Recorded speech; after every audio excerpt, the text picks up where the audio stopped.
साथियों नमस्कार, जय भीम, नमो बुद्धाय।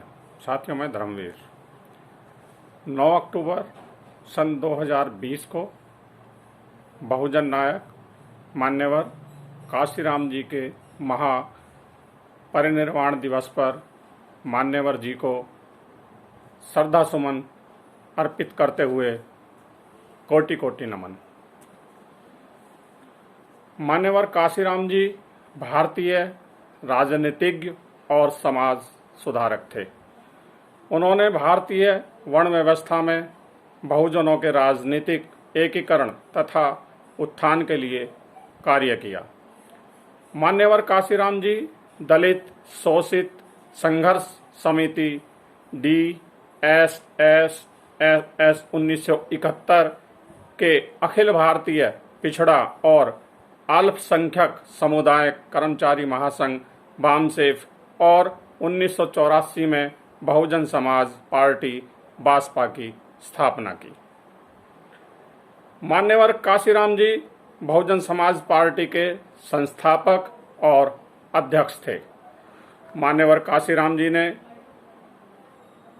सरकार की सकारात्मक कार्रवाई की और योजना के तहत पुणे में विस्फोटक अनुसंधान और विकास प्रयोगशाला को ज्वाइन किया।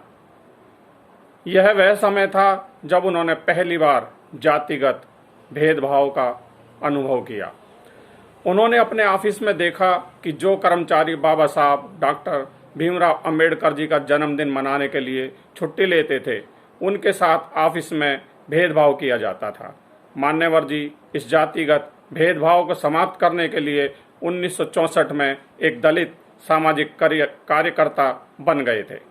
मान्यवर जी ने यह निर्णय बाबा साहब डॉक्टर भीमराव अंबेडकर जी की किताब एनिहिलेशन ऑफ कास्ट को पढ़कर लिया था। मान्यवर जी ने 1971 में Akhil Bharatiya SC ST OBC और अल्पसंख्यक कर्मचारी संघ की स्थापना की, जो कि बाद में चलकर 1978 में बामसेफ बन गया था।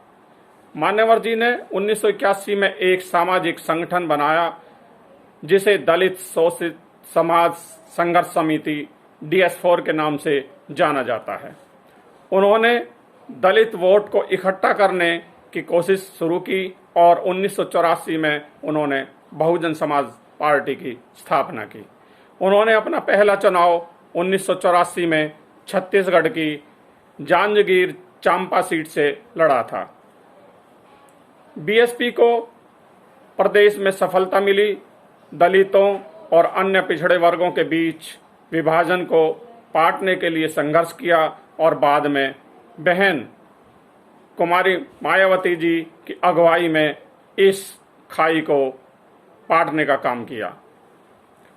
सन 1982 में उन्होंने अपनी पुस्तक चमचा युग लिखी, जिसमें उन्होंने जगजीवन राम, रामविलास पासवान और रामदास अठावले जैसे दलित नेताओं का वर्णन करने के लिए चमचा शब्द का इस्तेमाल किया था। उन्होंने कहा कि दलित को अन्य दलों के साथ काम करके अपनी विचारधारा से समझौता करने की बजाय अपने स्वयं समाज के विकास को बढ़ावा देना चाहिए और राजनीतिक रूप में काम करना चाहिए। 1991 में इटावा में चुनाव लड़ा और बीजेपी के प्रतिद्वंदी को 20,000 मतों से हराया और पहली बार लोकसभा में प्रवेश किया। 1996 में होशियारपुर से 11वीं लोकसभा का चुनाव जीता और दूसरी बार लोकसभा पहुंचे। अपने खराब स्वास्थ्य के कारण उन्होंने 2001 में सार्वजनिक रूप से बहन मायावती जी को अपना उत्तराधिकारी घोषित कर दिया। आज अगर अंबेडकरवाद जिंदा है तो इसमें मान्यवर काशीराम जी का बहुत बड़ा योगदान रहा और इसका श्रेय सिर्फ और सिर्फ काशीराम जी को ही जाता है। 9 अक्टूबर 2006 को उनका निधन हो गया और वो हमारे बीच में नहीं रहे। मान्यवर काशीराम जी के महा परिनिर्वाण दिवस पर मैं एक बार फिर श्रद्धा सुमन अर्पित करते हुए मान्यवर जी को कोटि कोटि नमन करते हुए मैं अपनी वीडियो को समाप्त करता हूँ। जय भीम, नमो बुद्धाय, जय भारत, जय संविधान।